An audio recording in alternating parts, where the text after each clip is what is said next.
Hello नमस्कार, मी सुवर्णा. स्वागत आहे तुमचं पुन्हा एका नवीन ब्लॉगमध्ये. आत्ता वाजलेले आहे 3:30 आणि पहाटेचे. माझी आहे वास्तुशांती आणि मी चालली आहे मेकअपला. तर माझ्यासोबत आहे आमच्या वहिनी. से हाय. तर भेटूया आता मेकअप झाल्यानंतर. So stay tune. तर आमचे जे गुरु होते ना, तर ते पूजेच्या आदल्या दिवशीच आलेले होते आणि रात्रीच त्यांनी अशी छान अशी मांडणी करून ठेवली होती पूजेची. तर खरंच खूप सुंदर अशी त्यांनी मांडणी केली होती आणि खूप म्हणजे एवढी छान पूजा झाली ना. 3.5 ते 4 घंटे आमची पूजा चालू होती. आणि आता माझा बघा लुक. तर मी असा लुक केला होता, एक सिंपल लुक होता, म्हणजे असं मेकअप असं काही नव्हतं. फ्रेंडच होती तर तिच्याकडेच थोडंसं हे करून घेतलं होतं. तर खरंच खूप छान मेकअप झाला होता आणि 5:30 ते 6:30 मी रेडी झाले होते. घरी येऊन बघते तर मम्मी आणि सासूबाईंचं चालू होतं स्वयंपाकाचं काम, कारण आम्ही पुरणाचा स्वयंपाक करणार होतो नैवेद्यासाठी वगैरे. आणि रात्रीची पूजा तर तुम्ही बघितलीच होती. तर ही होती दुसऱ्या दिवशी सकाळची पूजा. फायनली 5:30-6:30 वाजता आमची पूजा सुरू झालेली. आणि आमचं आणि हे जे गुरु होते ना, तर हे आम्ही आमच्या गावाकडूनच बोलवलेले होते. कारण जे गावाकडचे गुरु होते ना, आमच्या घरी काही जरी असलं ना तरी तेच गुरु असतात. त्यामुळे आम्हाला त्यांच्यावरती खूप विश्वास आहे. आणि आमचं काही जरी छोटंसं काम असलं ना तरी आम्ही त्यांनाच कॉल करतो आणि त्यांना विचारतो.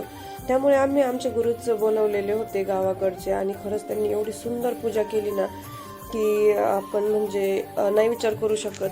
आणि आमचे जे आत्ता मागं बसलेले गुरु आहेत ना, त्यांचं असं होतं की अरे कोणीतरी फोटोग्राफर बोलवा, म्हणजे आपल्या फोनमध्येच फोटो काढायचे होते. तर आणि यांचं फोटो वगैरे काढायला त्यांना सांगा असं तसं, म्हणजे एवढे फ्रँकली गुरु तर मी तर फर्स्ट टाइम बघितले होते. असं पर फोटो काढण्यापर्यंत सांगणारे. तर फायनली आमची पूजा सुरू झाली होती. आता हे जे गुरु होते ना, तर ते आम्हाला जेवढे आपण सात पाठ मांडतो, तर त्यांनी ते पाठ आपण का मांडले किंवा प्रत्येक गोष्टीचं काय महत्त्व आहे ते त्यांनी पूर्ण असं समजून आम्हाला सांगितलं होतं. आणि म्हणजे आपण वास्तुशांती का घालतो, आपण हे का केलं पाहिजे, आपल्या घरात आपण देवांना म्हणजे आपण जागा दिली पाहिजे आपल्या घरात, किंवा आपण त्यांचं केलं पाहिजे, यासाठी या सर्व गोष्टी असतात. किंवा वास्तुशांती घालण्याचं अजून एक कारण म्हणजे आपण जेव्हा घर बांधतो तर आपल्याला माहीत नाही, जेव्हा आपण भूमिपूजन वगैरे करतो तेव्हा म्हणजे किंवा काम चालू होतं तेव्हा किती जीवांना म्हणजे किती जीव हे होतात, आपण काय म्हणू शकतो, किती जीवांचा जीव जातो वगैरे असं. आणि त्यात आता छोटे छोटे किडे वगैरे आले किंवा आपले झाडांचे थोडेफार हे सुद्धा आले होते, रोपटे वगैरे, तर ते पण तोडले जाते. तर त्या जीवांचा आपल्याला काही शार्प वगैरे लागू नये म्हणून आपण शक्यतो ही पूजा करतो. किंवा मग आणखीन पण काही कारणं असतात. ही जी आपण बांधकामासाठी जी वाळू वगैरे येते तर ही नदीतूनच येत असती, तर कुठली जागा कशी असेल हे सांगता येत नाही, तर आपल्याला तो दोष लागू नये म्हणून आपण वास्तुशांती करावी असं आम्हाला आमच्या गुरूंनी सांगितलं होतं. तर त्यानंतर पूजा वगैरे झाली होती आणि आम्ही वास्तुपुरुष पुरायला घेतला होता. तर त्या अगोदर ना सर्व जे आपले घरातले कोपरे होते त्यांची पूजा करून घेतली होती. आणि मग आम्ही फायनली वास्तुपुरुष जो होता तर तो पुरायला घेतलेला होता, जेणेकरून त्याला सांगायचं होतं की आमच्या घरात सुख समृद्धी आणि ऐश्वर्य नांदू दे, किंवा कुठलीही गोष्ट आम्हाला कमी पडू देऊ नको, आमच्या घरात आनंद आणि आनंदच दे म्हणून. त्यासाठी आपण वास्तुपुरुष वगैरे पुरतो आणि घरात सुख समृद्धी ऐश्वर्य नांदो यासाठी सुद्धा आपण ते वास्तुपुरुष आहे ते मांडतो. आता वास्तुपुरुष मांडायचा कसा असतो, तर त्याचं तोंड खाली करायचं असतं आणि म्हणजे त्याचा पाठीचा जो भाग आहे तो वरती करायचा असतो.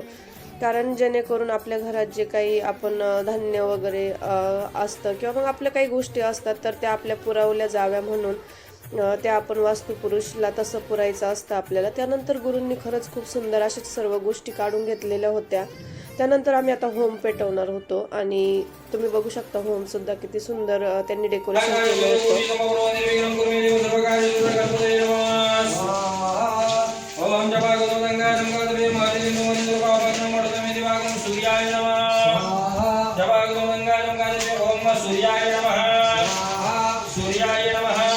त्यानंतर ना मी आता चुलीची पूजा करून घेणार होते. मी चूल, आपलं टोपली किंवा गॅस शेगडी वगैरे सर्व गोष्टी मी नवीन आणलेल्या होत्या आणि ही छोटीशी चूलसुद्धा मी आणली होती, जेणेकरून मला त्याची लगेच जेव्हा पूजा सुरू आहे म्हणजे तेव्हाच मला त्या चुलीची माझी पूजा होऊन जाईल म्हणून. तर मी छान अशी तिची पूजा करून घेतली आणि गॅस शेगडीची सुद्धा पूजा वगैरे करून घेतली होती.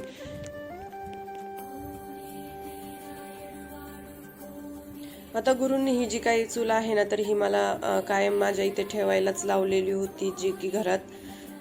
तर मी तिची मला सांगितलेलं सुद्धा होतं की रोज तिची पूजा करायची. रोज तर काय जमत नाही, पण जेव्हा होईल शक्य तेव्हा मी करत असते. त्यानंतर गॅस शेगडीची सुद्धा मी पूजा करून घेतली होती.